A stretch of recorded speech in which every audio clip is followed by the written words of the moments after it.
Ang Ebanghelyo ngayong Sabado, ika-12 ng Hulyo, ay mula kay San Mateo.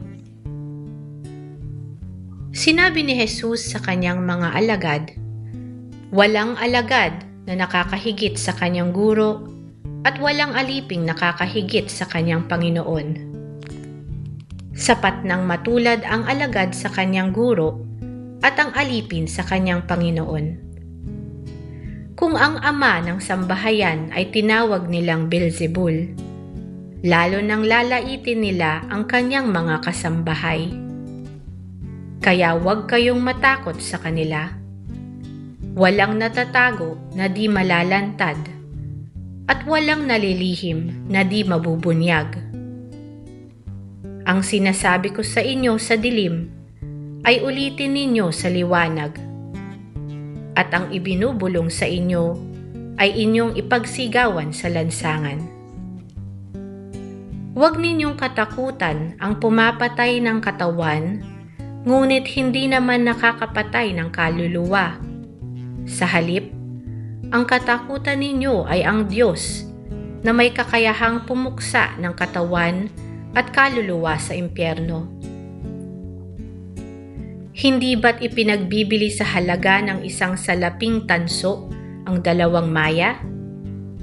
Gayunman, kahit isa sa kanila'y hindi nahuhulog sa lupa kung hindi kalooban ng inyong Ama. At kayo, maging ang buhok ninyo'y bilang niyang lahat.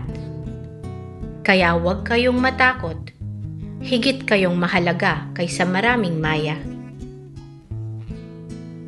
Ang sino mang kumilala sa akin sa harapan ng mga tao, ay kikilalanin ko rin naman sa harapan ng aking Amang nasa langit. Ngunit ang sino mang ikaila ako sa harap ng mga tao, ay ikakaila ko rin sa harap ng aking Amang nasa langit." Ang mabuting balita ng Panginoon.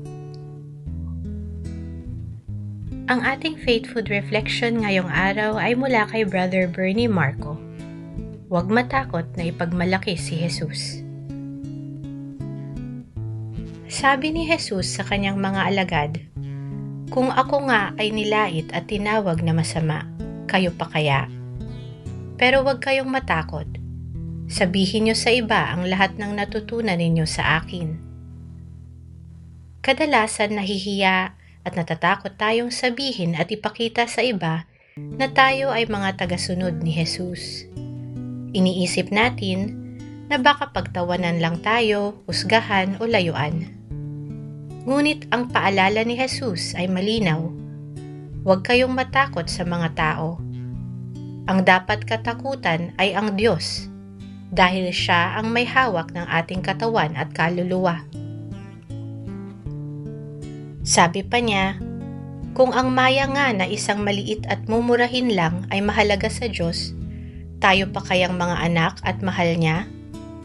Alam niya maging ang bilang ng buhok natin. Ibig sabihin, kilalang kilala niya tayo at mahal na mahal niya tayo. At panghuli sabi niya, kung kikilalanin mo ako sa harap ng iba, kikilalanin din kita sa harap ng Diyos Ama. Paano ba natin ito isasabuhay? Una, huwag tayong mahiya na ipakilala at ipagmalaki si Jesus at isabuhay ang kanyang mga turo kahit na kinukutya at inuusig tayo. Pangalawa, huwag matakot magsalita ng tama at manindigan sa kung ano ang tama.